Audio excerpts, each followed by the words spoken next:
Eros Meets Agape is a bi-weekly heart-to-heart conversation about love, sex, marriage, and relationships. Everyone wants to love and be loved, but everyone does not know how to give and receive the love they both want and need.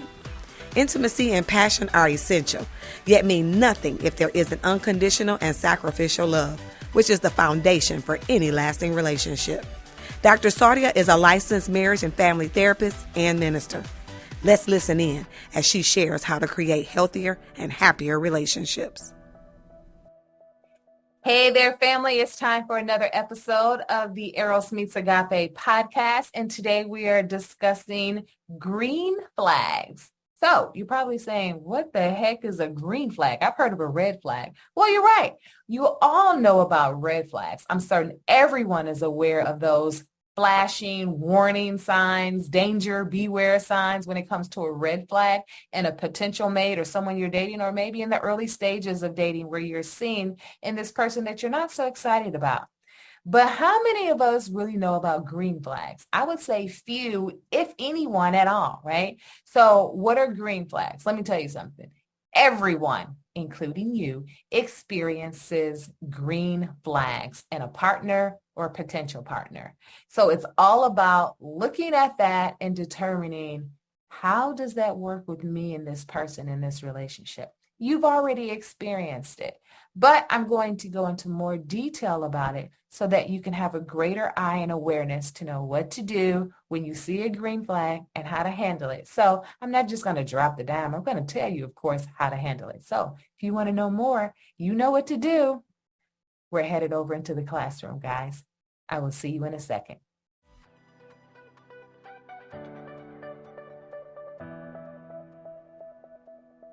All right there, guys. Before I jump in to today's episode, I want to share a little something with you all.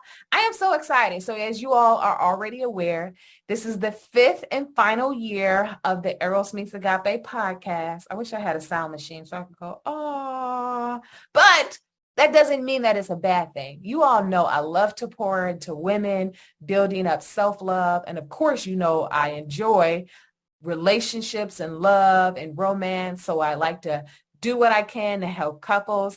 And there is no reason whatsoever that just because the podcast is ending, that our relationship has to end. Not going to happen. We're going live, folks. What does that mean? A few times a year, I'm going to host events, and these events will be for everyone. You'll get more details about that coming up because you all know I've already shared with you. I have some exciting stuff that is dropping. And so we're going to launch a wonderful event that will be for everyone. When I say everyone, it's going to be for everyone, singles and couples, everyone. All right. But I also want to do things for the ladies and then for couples. And I'm going to drop more information about couples events coming up soon. But I'm starting off with none other than ladies, because guess what? It is ladies first. It's always about having the ladies to go first. And what does that mean? That means that this year we are starting the Black and Bling Ladies event. So each year the Black and Bling event will have a different spin or twist to it, but it will always be the Black and Bling event.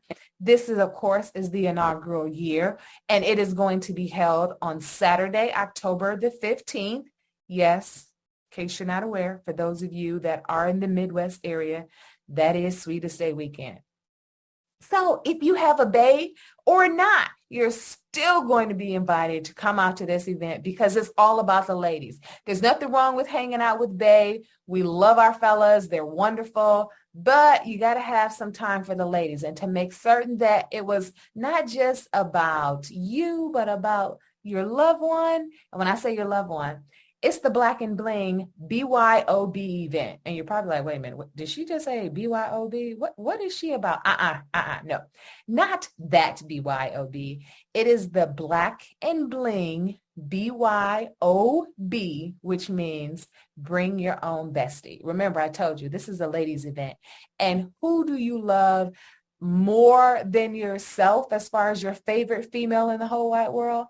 That will probably be your bestie. Now, hey, For some of you, you may have a male bestie. You can invite your male bestie if you want, because again, it's a BYOB, which is just simply your bestie. So whether your bestie is male or female, please join us at the inaugural Black and Bling event. I know you're going to have a great time. Did I tell you all I used to be an event planner? I did that for over 10 years. It's a great way of saying I know how to throw a great party. So we're going to have fun. It's not going to be anything about dropping knowledge, stats, science, anything like that. Anything of what I do here. No, we're bringing out our fun and flirty and fun side. It's going to be really great, guys. I know you're going to enjoy yourselves. I love a great event. Of course, we love great food at an event, and we love great fun. And who better to do that with than your bestie at the inaugural event? So join us on Saturday, October the 15th, here in Michigan at the Black and Bling BYOB Ladies event. I'll have more details forthcoming, and I will drop a link to the website. And then, of course, you can always get information as we update you on the erosmeetsagape.com website. No tickets will be sold at the door, so you're going to have to pre-purchase your tickets. So grab your bestie, even if you have a date for the weekend with Bae. Don't worry about it. Come on over, spend some time with us. You're going to have some fun. You're going to enjoy yourself. I promise you it will be fun and unforgettable. All right. Now, before we head into green flags for today, don't forget you can get weekly text messages from me, yours truly. It's like a sistership, whereas it's the podcast in its most miniature version, where I am basically sending you weekly text messages to encourage you on your journey of self-love as well as relationship love and support. So if you're single, I want you to text the number 877-7LOVE07. And you're going to be a single person texting that number. You're going to text the word no dessert, all caps, no spaces. If you're in a relationship or married, you'll still text that same number, which is 877-7LOVE07. And you're going to text the word date night to that number. Okay. Again, that number is 877-756-8307.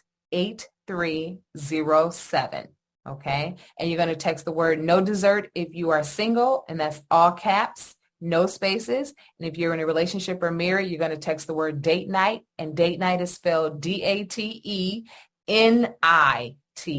Okay. And you'll text it to that same number, 877-7LOVE07, which is 877-756-8307. Okay.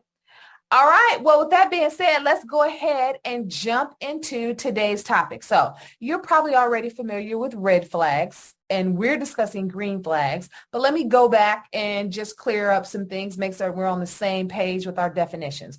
When it comes to red flags, as you all are probably already aware, red flags are the issues that we have with the person, and it could be due, so this is someone that you're interested in, not just some random, right? This is someone that you're actually interested in, and you're noticing some alarming issues, right? These are things that could be related to their personality, or it could be their character. It could even relate to their morals and their beliefs, but it just doesn't gel with you. It doesn't mesh with you, right? So in addition, it could go to another level. If you are an individual, whereas I definitely don't want to deal with someone who is experiencing mental or emotional issues, then that means that you're also identifying those things as red flags, because they just don't work with you and your personality or how you want to function in a relationship. Because of course, you'd have to be there and assist your partner in some kind of way. So I'll give you an example. Everybody, I'm quite certain, is familiar with Kanye West, right? And he has identified that he has bipolar disorder. I believe also Bobby Brown has identified that he has been diagnosed with bipolar disorder. Most people who are diagnosed with bipolar disorder, they generally have a marriage that lasts an average of 7 years. Bobby Brown was a little bit different. His, I believe, with Whitney Houston lasted a little over 10 years. Whereas we know Kim Kardashian and Kanye West, I believe they were married for 7 years. And based on what was shared with the public, the reason for the divorce was due to her not being able to handle the bipolar disorder issues, right? So when someone is married to someone with a bipolar disorder issue, then you have to grapple with their extreme highs and their extreme lows. You have to be there and be supportive when they are excessively depressed and encourage them and support them. But you also have to be there to keep them healthy and safe when they are manic, because they're not sleeping and they're excessively charged. They're like the Energizer Bunny on steroids, right? So you have to be there to help with the balance. And over time, that just wears on individuals as well as the relationship. So that's just an example of a mental issue that you could see as a potential red flag, or there could be emotional issues where someone is not emotionally available, or they're too needy, or, just different things related to how they are expressive or not expressive of emotion. And you've already recognized these are things that I want to deal with, right? We're not looking for someone that's perfect, but we are looking for people that are healthily balanced, right? So these would be red flags if they aren't healthily balanced mentally or emotionally. But as well, these are things that we've come to know because we have dated before. We've been in relationships that possibly did not work out. And as a result, we know that these are things that I do not prefer to contend with in a partner or a relationship, because I've learned that lesson. I've tried that. And it is not something that I prefer or enjoy. So as a result, moving forward, if I see any sign of that, I'm exiting stage left. That's why it's a red flag, okay?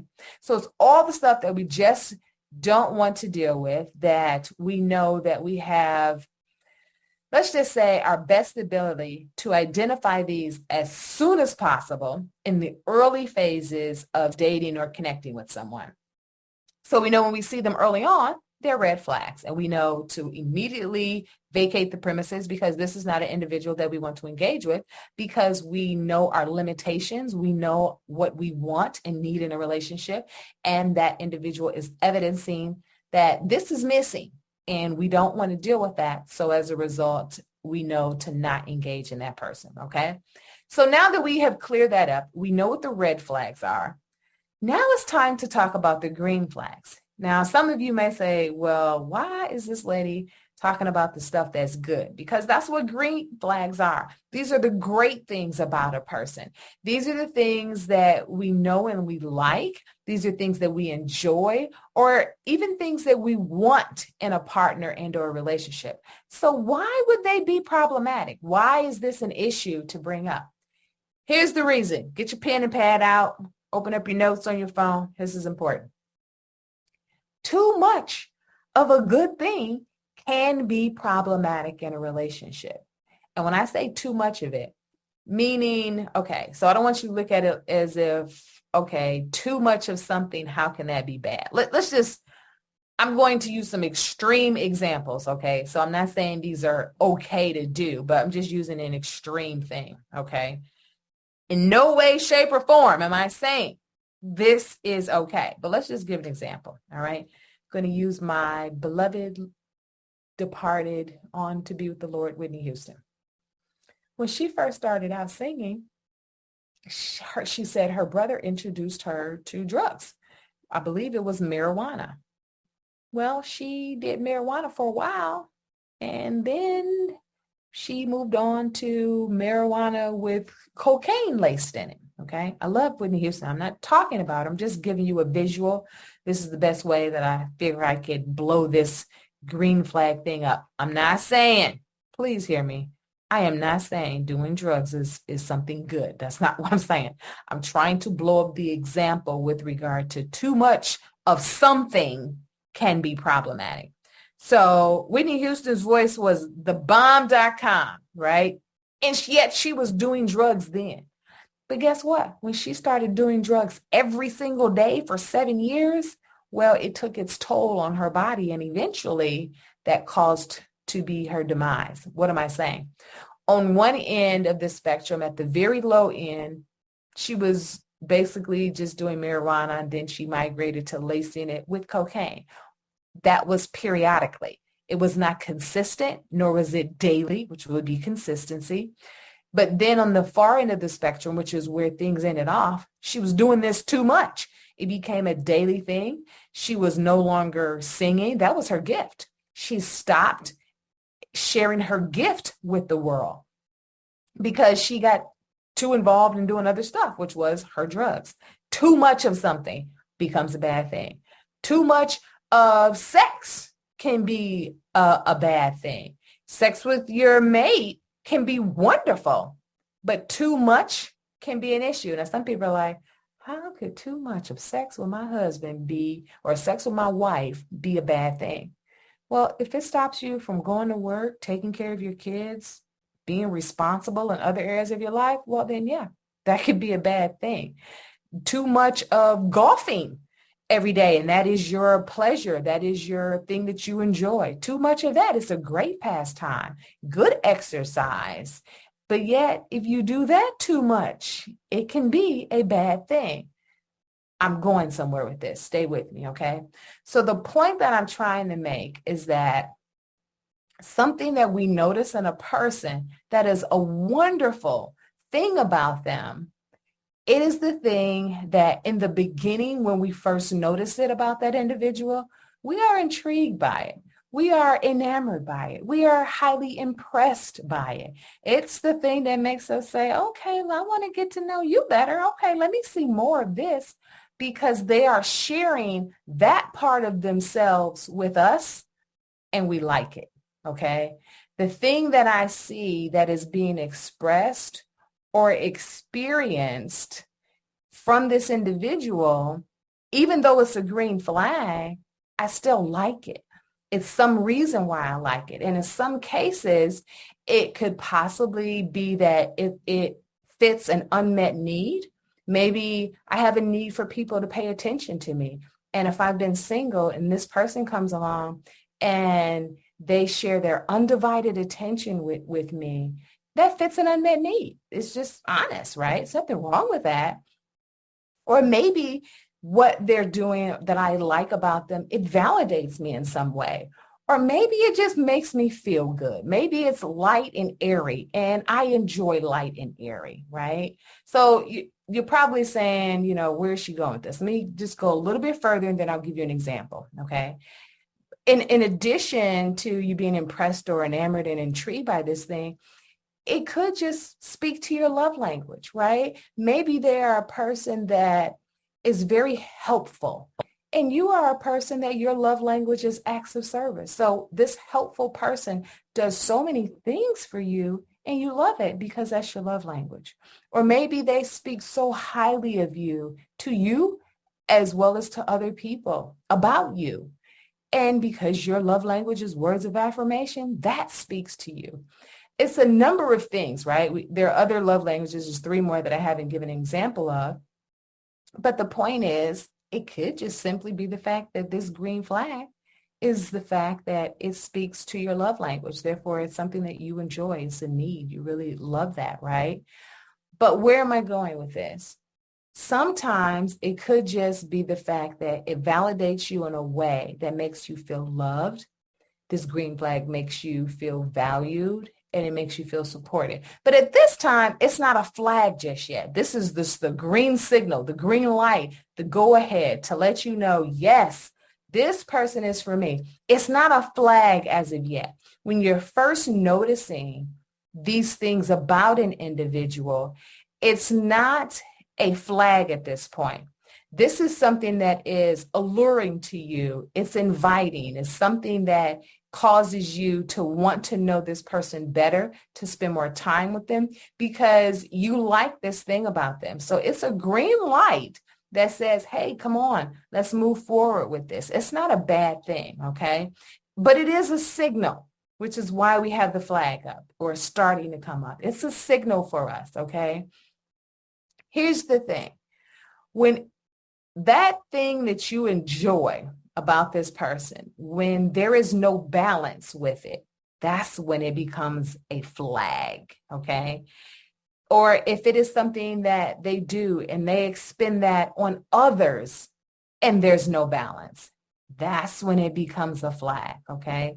It means that the green light, now we're putting the flag up because it becomes a problem for us or our relationship, okay? And if we're not careful, this green flag, if we don't know what's happening underneath the layers underneath with ourselves or our relationship, then this green flag that was once a green light, right? It can turn into a red flag, to the place where you're like, oh no, I don't want to deal with people like that, because you're having flashbacks of a prior relationship that went left, and it probably didn't even need to go left, because we needed to be aware of the fact that it wasn't a bad thing. It was just too much of it. And instead we needed balance. So let's not call it a red flag. Let's just call it a fuchsia flag, because it's deceiving. And we just need to know, we're just a little colorblind there. It's a green flag that we can balance, so that the flag is the signal that lets us know that there's imbalance. So when we're looking at a green flag, it simply just means that this great thing about this individual is starting to become unbalanced. And we want to make certain that it does not become or stay imbalanced, because then that's when it's going to become a problem in the relationship. And we simply just need to apply the up tool. Now you're probably saying, what's that? I'm going to get to it. Don't worry about it. I'll get to that. I learned that, as you all have already witnessed, I can be very wordy, right? And I have to learn how to talk in, let's just say, short sound bites. So I'm going to start using more acronyms. So, and it'll help you to remember the tool as well. So in order to correct this, you're going to use the UP, which is an acronym for understanding and patience. The UP tool is going to help you to be able to balance this, because not all green flags are created equal. All right. What does that mean? All right. So let's look at it this way. Everything that is good about a person, or generous or loving, maybe even kind about this person, it won't be an issue, right? So every good thing about them is not going to be a green flag. But there's something that stands out to you more than something else, okay? And that is the one thing that we hone in on. But when we hone in on it, it's a reflection of us, okay? Or it's an imbalance with your partner, or it is a deficiency in the relationship based on my eyes, right? My vantage point, my perception. So it's about figuring out which one of the three is it. Does this reflect me? Or is this just an imbalance with my partner? And I probably need to talk about that.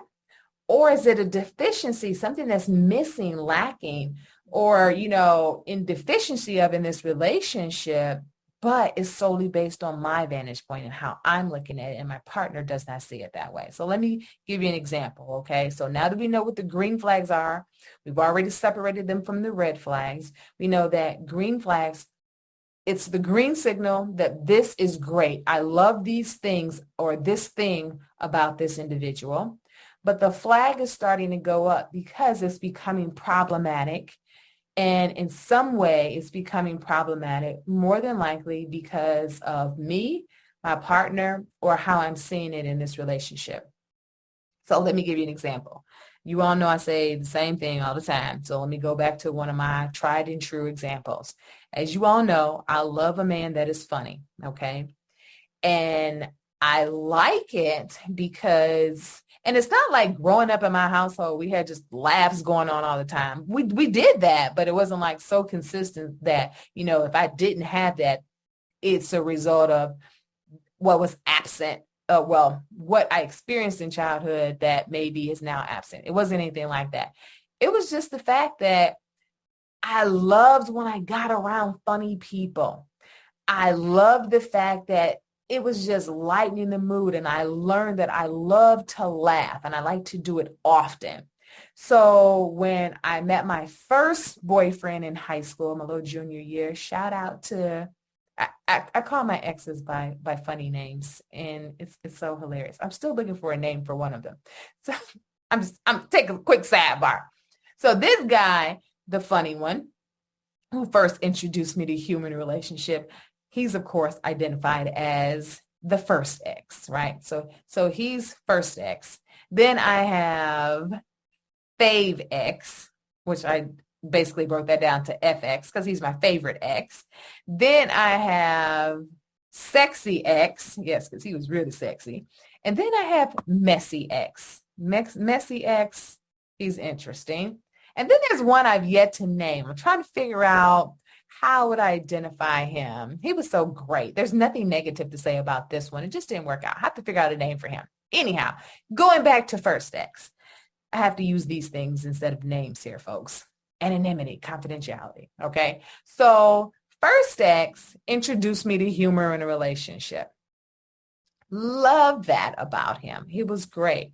So when I became aware of it, of course, moving forward, I always wanted humor from anyone that I was dating. And I started noticing if I was dating someone and they were not funny, I wasn't interested in that person. And it doesn't mean that there was anything wrong with them. It just means that that was something I recognized that I needed as a part of a partner in my relationship. So if you weren't funny, then I wasn't going to talk to you. And that's just how it was, okay?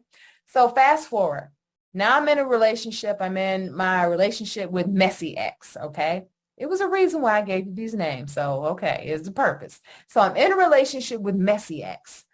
And messy ex is also funny, right? Because, of course, oh, I forgot to tell you about Professor X. Okay, there's still one more left, but there's Professor X. I know I have some great little names, don't I? Okay, going back to Messy X.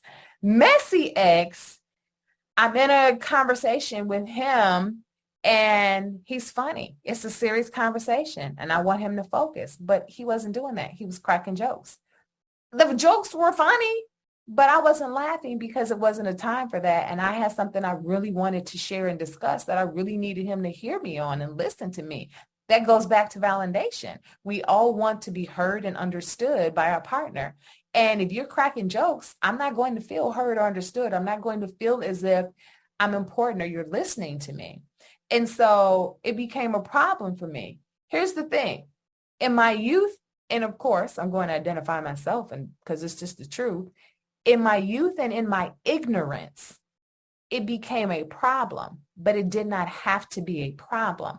I learned over time with Messy X that I could simply say, hey, babe, I'm really trying to have a conversation with you, and I really need you to listen to me. When I did that, he actually heard me and was honest with me and said, okay, I'm going to do my best. And when I say he said he's going to do his best, that doesn't mean he purposely kept making jokes. I had to learn that the trait that was about him, that was his trait, that trait was something that he was gifted. And he learned that gift in times of conflict or feeling uncomfortable. So of course, ladies, when we tell our guys, hey, we need to talk, that's an uncomfortable moment for them. And because it is uncomfortable, well, he went to his tried and true tool, which is laughter makes me feel better. So he would apply laughter. And it would work before with Sadia. Sadia would laugh at my laughter or my jokes or what have you, and other times, well, I'm going to apply it now because it's going to make me feel better. Maybe it will make Sadia laugh. No, it didn't, because I wanted to be serious in those moments. I had balance.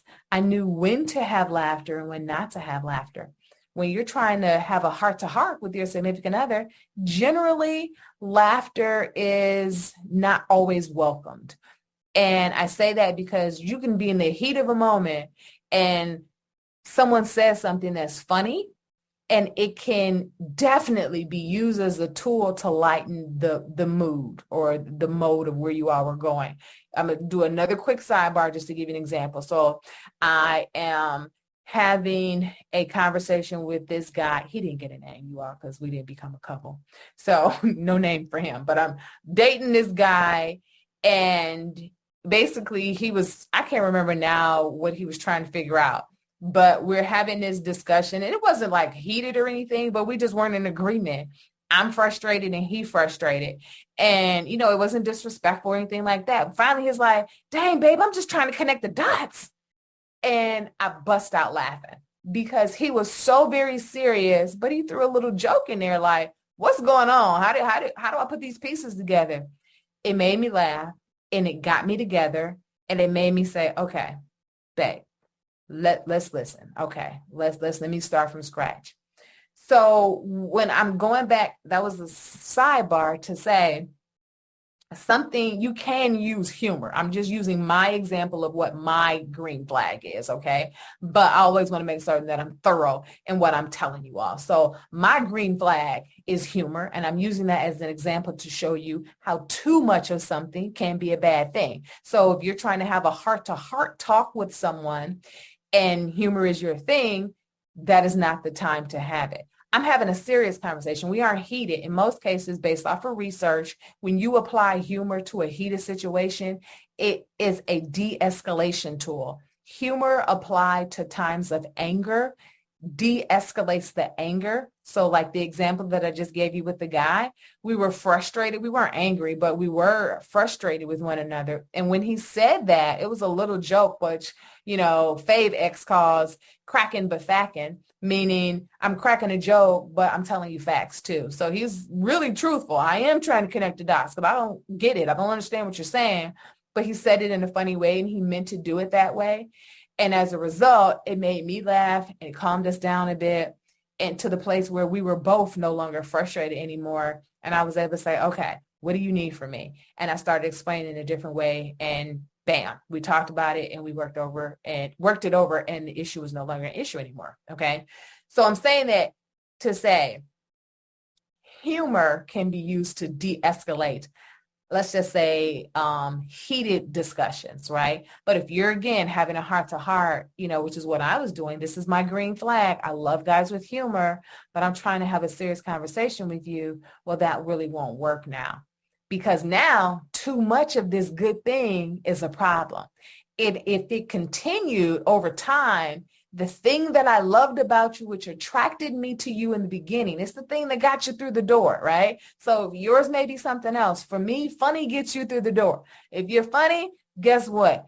More than likely, if everything else is in line, well, okay, you're getting the digits because I know you're going to keep me, laughing, and I'm all about that.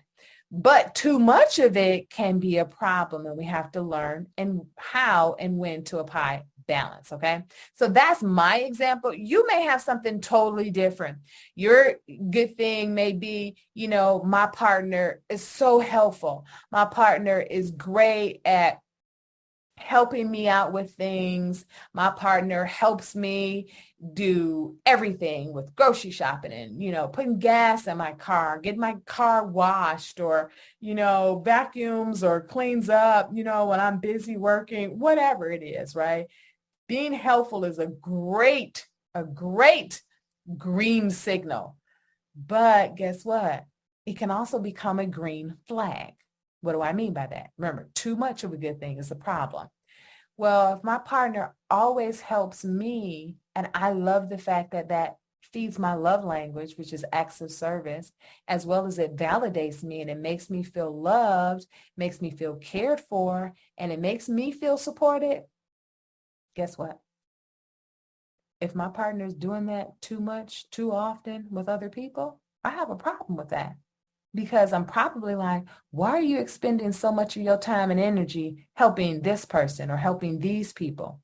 But now it's also a matter of, am I being prudent in the way that I am looking at this? Meaning, I don't want someone to take advantage of Bae because Bae is mine and I'm lending Bae to you when Bae helps you with these things, but Bae's mine. So I'm the one that's pretty much dictating how much Bae has the time available to assist another person. Again, it's about balance. Now, if I am in my protector mode, right, because we as women, we were taken from the rib cage, remember, protects the vital organs of a person, which means we as women, we protect the vital part of man, which is his heart. We see things that men do not see. People call it intuition, or is it the sixth sense or something like that? It's women's intuition. It's the fact that we were meant to protect them emotionally so we can see things that they can't see. They think we're crazy until it actually happens. Case in point, I had a conversation with my brother about that recently. And I was sharing some things. This was probably like about a year or two ago. Probably, I don't know, probably maybe 2 or 3 years ago. And he was like, yeah, you were right. Yeah, dude, I know I'm right because I see things that you can't see sometimes because he's a male. And as his sister, I'm going to look out for my brother. That's what I'm going to do. He does it for me in other ways. And of course, I'm going to do that for him. All right. So let me get back to the point. Okay. So if you were in protector mode, that's different. You're looking at a situation to keep your partner safe, also protecting your relationship. But there's some times whereas we're looking at this green flag and it's a reflection of us. So going back to me, when Babe was cracking too many jokes too often, I had a problem with it. But yet this was the thing that I was attracted to in the beginning. So why is it a problem for me now? If I liked it then and I still like it, why is it a problem to me now? Well, that's a me issue, not a him issue. It's something I have to work on, which means in some kind of way there's a problem. Okay. Now, if it's in the way that you're looking at it from a deficiency of the relationship. So let me give you an example. I know people that are my close friends of mine that are married. And I'm going back to the helping example because these are more prevalent that people experience, and trying to use something common that you all can understand what I'm explaining. So I have, friends that are married, and some of them will say, their spouse is always at, their sibling's house or their mom's house, or, helping other people. And they're like, hold up, you trying to use my man? Or hold up now. There's nothing wrong with helping family, but they noticed there was an imbalance. And over time, it was causing a deficiency in the relationship because it's like, you're doing all these things over there, but what are you doing over here? And that was imbalance. So that was causing a deficiency in the relationship. Okay. So now that's just to give you a visual of a green flag, meaning something that was good, that should still be good, but is now becoming a problem, and we're waving the green flag like, okay, this is an issue. All right, flag on the field. Okay. So how do we correct it? All right. The first step you want to make certain you do. You don't want to let this just simmer in you to the place where it gets to you are boiling with, just anger and frustration about this. You don't want to wait till then. That's too long, right? We don't want to wait till the pot is boiling. No, that's too long. You don't want to do that. But you definitely want to make certain that you sit down and discuss it with your partner or your spouse, and you actually talk to them about this issue so that you can figure out, is it me? Is it imbalance in my partner? Or is it a deficiency in the relationship? In either way, it's causing a problem because I'm noticing it. So you want to talk to them about it. But when you do, ladies, gentlemen generally don't have this problem. So it's okay for me to say ladies here. Ladies, we want to make certain that we identify the issue, but not complain about our partner. So complain about our partner. I like to use garbage as an example. You never take out the garbage. You always doing such and such. We get that little tone, and then our necks get to moving, right? And we can think of every issue in life and it's relating to our partner. But we were talking about garbage. So why are we bringing up other things? No. That's not what we want to do. We're talking about the issue, right? So going back to me, I sat Messy X down and I said, hey, I'm having an issue. I want to talk about this. I just need you to listen to me. And I'm explaining what is the problem. So remember, the problem is the problem, not the person. So over time, when I grew, I was able to chat with Messy X and be like, I love the fact that you are so humorous. I love your personality. It's one of the great things I enjoy about you. But when I'm trying to have a serious conversation, could you just tone it down? And I didn't really ask him to stop. I just told him that I really needed to have a serious moment. So could he tone it down? Because I knew it was going to be a challenge because that's what he always did. And it racked my brain like, how can I talk to this man without this being an issue? Because he was a little bit sensitive. Okay. So it's how you want to word it, but you're making certain that you're identifying the problem as the problem, not the person. as the problem, okay? Because those are two different things. So you're complaining about the issue because that's the problem. You're not complaining about your partner because they aren't the problem. They're just the conduit for how the problem is coming about, okay? So you're addressing the complaint, and you're going to be specific to instances where this issue has come up. If that person being helpful was a problem, then you're identifying all the times that they were maybe helpful to other people, but maybe you needed them in those exact same moments, and maybe they seem to have chosen those other individuals over you. And that's now why it's a reflection of you, because you're feeling that maybe you don't matter, or maybe you're not coming first in your partner's eyes and other people are. So that's really the issue. But the way that it manifests itself is because Bay is helpful with other people over being helpful to you. However it is, you're just making it clear that you're addressing the complaint and you're being specific to the instances where this particular issue comes up, okay? So now I want you to know the next thing you want to do is you want to talk about it, but you want to discuss your feelings, okay? Don't go further than your feelings. So what does that mean? You're probably like, girl, I don't even understand where else we could go, right? What I mean is we don't want to go into every example of the world since the beginning of time, and you rack up a laundry list of stuff where this is a problem. That's too much, okay? People can't handle that. They can handle a few examples. You may have more. Save them, because it's going to come back again. They're not going to fix this overnight. So save some examples for the next time you talk about it. That way they'll see you're not a bone collector. You're not collecting all this stuff to bring up against them. You're just showing them, see, it does happen. I just haven't mentioned it always. So you're making certain that you discuss the issue. You're staying true to the complaint, but discuss your feelings. Generally, when we're having problems with people, they don't care about our thoughts. They could care less about that. And they're going to tell you over and over again, well, you do such and such. And they can come up with 50,000 ways to refute your thought, your perception, your view. People cannot refute your feelings, because if they love you, they want you to be validated. And if I refute your feelings, I am invalidating you. How a person is feeling is how they're feeling. I don't have to agree with it. I don't have to like it.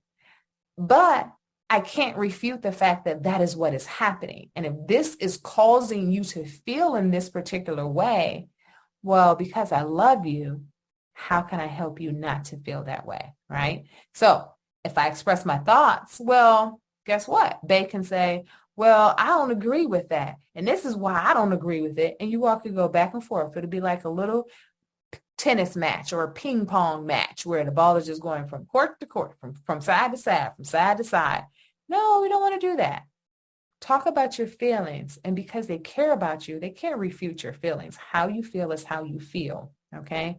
But the next step is where it's going to be a lot better, because while you're sharing your feelings, you're being very honest, you're being very vulnerable, but you're also sharing what it is that you need from your partner. So you're not just dumping your feelings on them and asking them to do something with that. That's too much pressure. And people don't have that skill set, right? Not everyone has that skill set. Some people do, but not everyone.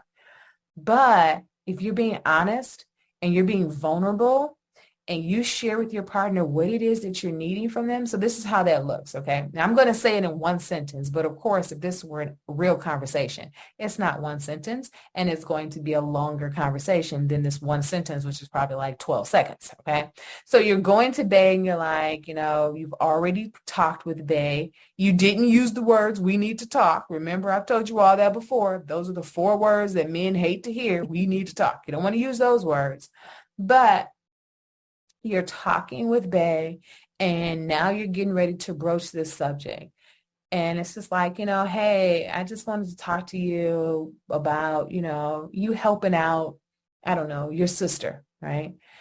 I feel like at times when this happens, I'm not important to you, and it makes me feel sad. And then you go on to discuss the emotions that you are feeling, right? So now Bay is clear. You haven't even fully went into what's happening, but you told Bay how you feel. So I really feel sad. I feel like you don't love me when, you're really there for your sister and it seems as if you're not there for me. So you shared what it is that you feel. Then you went into explaining the issue. So you're telling they about the issue. So now they're connecting the dots, right? They're not like that guy I was dating trying to figure it out. They're able to connect the dots because you're sharing how you feel and you're sharing where these feelings come from, which is now you identifying the complaint. So you're clear on what the issue is, and it is the issue, not your partner. So then when you finish explaining that, it's very easy. Now it's time to put the ball in base court. And now it's simply a matter of saying, and I need blank from you. So in my case, when I'm sitting with, messy ex, I was like, I'm explaining, these things that are going on. I feel like you're not listening to me when you're always joking around. And it seems as if I'm trying to talk to you about a serious issue. And when that happens and you're always laughing, I really feel like you're laughing at me, and it hurts my feelings because it makes me feel like you really just don't care. And I need you to hold off on joking as much. And I had to make certain that I didn't say joking at all because it wasn't going to happen overnight, and that would have been too overwhelming, okay? You have to work with people. If they know it hurts you, then they know they shouldn't be doing it. It's not like they're going to say, well, this is going to hurt them only 3 times if I do it. So, okay, I'll make certain I won't go over 3. That's not like how it's going to happen, okay? But I'm giving you an example that they're paying attention to you, but you have to give them some wiggle room so that they can have room for growth, okay? Now, listen, here's the last part. This is the big one, child. All right, listen. While they're working on what it is that you said that you needed from them in order to correct this issue, well, now it's your turn to do some work because in that conversation, you've already shared with them how you felt about whatever that issue and then what it is that you needed from them. And then before you even did that with them, you sat down and thought to yourself, is this a me issue and it reflects me? Or is there some type of imbalance in my partner that, I can see this is a gift that they have that other people are taking advantage of?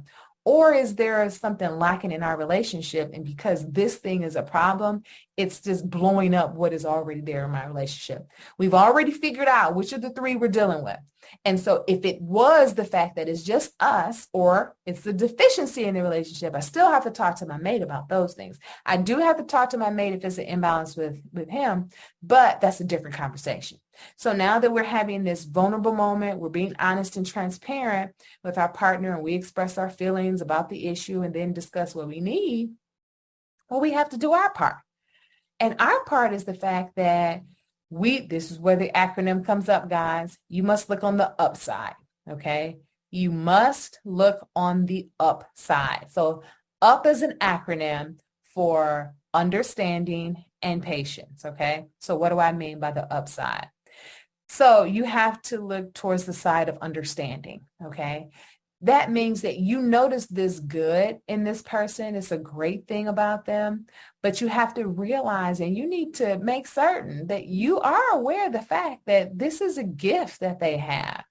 Everybody isn't going back to these 2 examples because there are a whole bunch of other things that exist that you could be dealing with that I'm just not touching base on. Just going back to the examples for the sake of our time together. It's a gift. In Messy X, his humor was a gift. In someone who is really helpful, that's a gift. Not everybody is like that. And we have to recognize and realize that the gifts that a person has that attracted us to them, that was alluring to us, that gift God gave them or helped them to hone to make it their gift, guess what? He didn't give that gift to them solely just for you to enjoy.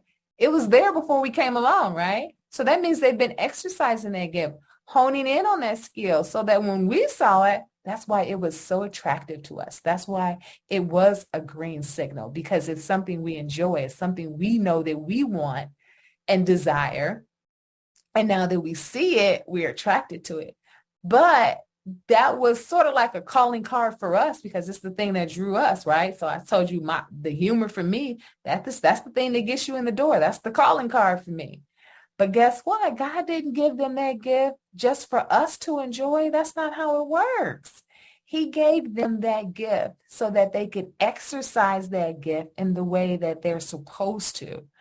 And if I'm seeing that I'm not getting that gift solely for me, because think about it, when you're first starting to date someone and you're noticing that gift is being poured out into you. And we love that because it seems as if it's solely being poured out into me. But when I notice it's poured out into other people, I get a little bit jealous, or I might be a little bit upset that it's not being done in the way that I like, or if it makes me feel uncomfortable, then that's when it's a problem. And I have to realize, wait a minute, let me back up, because I am the rib. I am the one that protects Bay. And so I need to realize and notice that these sensitive things, that as I protect Bay, it's also important for me to bring up the things that may be troubling. And I have to do that in a sensitive way because I'm the one that protects his heart. Okay. And just because he has this gift, I have to recognize that God gave him that gift. So I need to be understanding that this gift should be cultivated, not exploited. So remember, if it's an imbalance in our partner, we want to make certain that other people are not exploiting this gift that we notice, right? That could be why we see it as a green flag, because we're seeing it as two sides of a coin. The head side is, I saw this gift and I loved it. And on the tail side is, I'm seeing that other people are benefiting from it, or I don't see it as much as I like with me. But guess what? We can't separate the coin. It comes together. If you want heads, you have to get tails. Unfortunately, if you get tails, you will have heads too. So because I can't separate the coin, I have to recognize, wait a minute, what's happening? Am I in protective mode because I see that someone is trying to exploit Bay? So I need to show Bay how to balance their gift so they are not exploited and taken advantage of? Or is it a reflection of me and I need to have this talk because guess what? I'm noticing that I really like this gift and I really only want you to show that gift to me. Well, now I'm being a bit selfish and I have to have that talk with Bay. So maybe they can realize, wait a minute, I probably need to deposit a little bit more of this into you because I know you love it so much, okay? Now, if there's a deficiency in the relationship, this just means the thing that you really liked, because there's other problems in the relationship, you need more and more of this because it's what balances the imbalance in the relationship. But you still have to have those conversations, okay? Now, the second word in the upside, of course, is the P, and that's patience. It's going to take time to grow, so you have to be patient as Bay learns how to be himself, to still cultivate this skill, this gift, this talent, but still please you. And at the same time, you're working on you, right? You're learning how to apply your own balance with this because you don't want to be too domineering and controlling to the fact where you're dictating what can and cannot happen. I'll give you an example. So years ago, Messy X had a neighbor, I think it was a neighbor, that, in the long story short, the neighbor had pledged a sorority and they had these balls. I don't know what they do in a ball, but basically if you cross in the sorority the previous year, then they have the ball the next year. And that's like where you're introduced or what have you with your escort. It was summer, y'all. Okay. It's summer. This girl hadn't even pledged yet. Okay. So it's the summertime. She had not even pledged. Okay, first of all, did you all notice the gift and the fact that I'm not minding him communicating with other females because I'm confident in me. I'm confident in our relationship. And I'm not, my opinion, nagging or bossy, right? So it's summertime. This girl hadn't even pledged, and she's talking about the following fall after she pledges, if she makes it, could he be her escort? And so, of course, he comes and asks me, hey, she asked if I could be her escort. Now, normally, I probably would have said yes if she had already crossed. Like, girl, I get it. Shoot, you don't have somebody? Sure, you can borrow my man. Wouldn't have had a problem with it at all. But because she hadn't even crossed, I was like, wait a minute, hold up. She putting you on layaway like 9 months in advance? She don't have enough confidence in herself that she can't find a man in 9 months? No, I cannot assist you. You will not be put on layaway for somebody who cannot meet someone at her own school or meet someone in the next 9 months during summer or whatever. I thought that was ridiculous. Okay. You're probably saying, what does that have to do with anything? And in all honesty, I lost my point. I just love telling stories, but nevertheless, let me get back to the point. Let me be for real. Again, being patient, we have to recognize that it's going to take time for this skill to be balanced if it's imbalanced, and it's going to take time for them to learn how to do that just as much as it's going to take you time to not be so heated about it, to not be so upset, and you don't want to be bossy and controlling and nagging. Okay, that's what the messy ex story was. I didn't want to come across as being bossy, but I had to tell him, no, you couldn't go there, right? But I had a reason for it. I'm protecting my relationship. Same concept with you. You don't want to be someone who is nagging, bossing, and controlling. Men hate that, right? It reminds them of the tail side, going back to their coin, right? They love their moms, most do. But then there's those sides of mom that they don't like. And that's where that nagging, bossy, and controlling part comes out. We don't want to be that. Let's just be honest. They picked you because there were a lot of things about you that they liked that reminded them of their mother. But then there's some things about their mom that they dislike that you also remind them of too. But when we come across as being bossy, controlling, and nagging, that's when they don't like that. But when we are basically having that mama bear or that protective mode on, guess what? That's when that side of us comes out, and we have to learn how to be patient as well as to be understanding with ourselves and our partner so that there's balance with that. Okay. All right. That's it. That's how you work through a green flag. It's something that you know you like and enjoy in a person, but when you get too much of it, it can be a bad thing. Why is it a bad thing? Because that person's gift is being expended to you, it's being expended to others, and that's why it's too much. Because we can't handle when it's not coming towards us and it's being, let's just say, used to other people because we like it. We want it to be used towards us. Or if we experience that gift and it's an overload, it's still too much because it's imbalanced, and there are times when it shouldn't be displayed, and we want that person to know when to turn it on and when to turn it off. Okay, so that's how you're going to work through a green flag. It's something great that then you notice that it becomes a flag, and before it becomes problematic, you want to make certain that you sit down, talk to Bae, tell Bae how you feel about that issue, and then share what it is that you need from them. And while they're working on that, you're learning to apply your own understanding as well as patience. All right. Okay, guys. Well, that's it for today's show.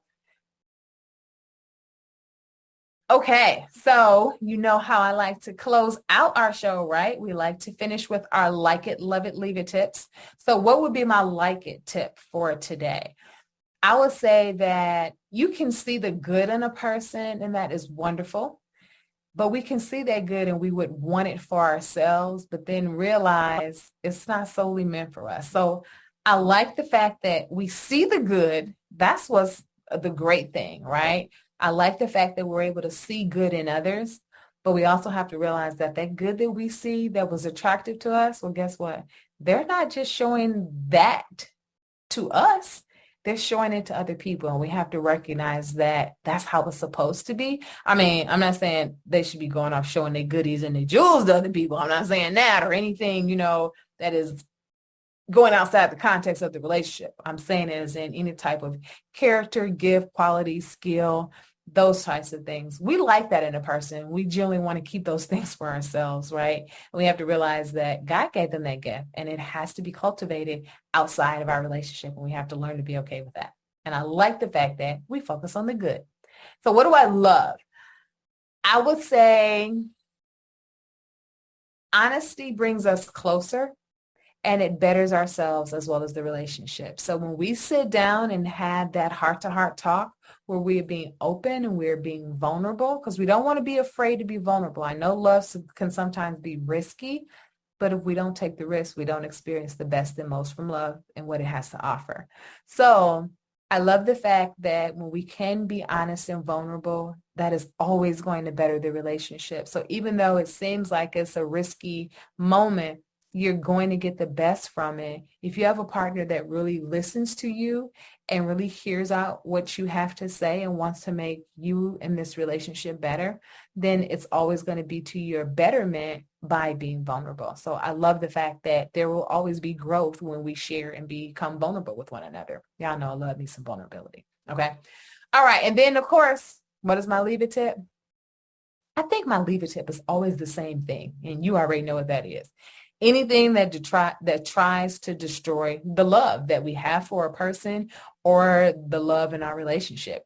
There's no way a good thing is going to be used to destroy the love that we have for our partner or our relationship. It shouldn't happen. So this green flag, that thing that you loved in the beginning that is annoying to you now, remember, it's two sides of the coin. You loved it in the beginning. It's still the same gift. If you liked it in the beginning, it's not a problem now. It's how we're looking at it. That's the problem. So change your view and look on the upside, meaning apply understanding as well as patience. All right. All right, guys, that's it for today's show.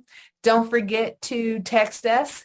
And that number again is 877-7LOVE-07, which is 877-756-8307. Singles will text the word no dessert, which is all caps, one word. And those that are in a relationship or married will text the word date night, spelled DATENITE. And that's it. Join the sistership and you'll receive weekly text messages of encouragement and self-love, as well as on this relationship journey for love and support. All right. And you know how we close this show. Don't forget to rate us wherever you have found anything of value. We like to hear from you. So rate and review us. And then, of course, you can always find us on social media platforms on Twitter, Instagram, Facebook, Snapchat, and TikTok at Eros Meets Agape. And don't forget to review us as well, guys. I told you about rating us, but I forgot to tell you about reviewing us. I want you to rate and review. Tell us what you like. Again, we want to close out strong, so we want to hear from you to know how we're going to close out strong with incorporating some things that you want to hear from us before we close out for the year. All right. It's our 5th year. Like I told you, we're doing things big. We're moving on over to events. I'm really hoping that you all will join us for the Black and Bling BYOB Bring Your Own Bestie event, which again will be Saturday, October the 15th in Michigan. You'll get more details forthcoming on the website, as well as I'll tell you all about it here on the show. All right. I love you guys. Don't forget, you can download us on all platforms in regard to podcasting. So of course, you can always download us on the erosmeetsagape.com website. We love you. Till next time, I'm Dr. Sadia, helping you to give and receive the love you both want and need. Till next time, everyone, be blessed. Bye-bye.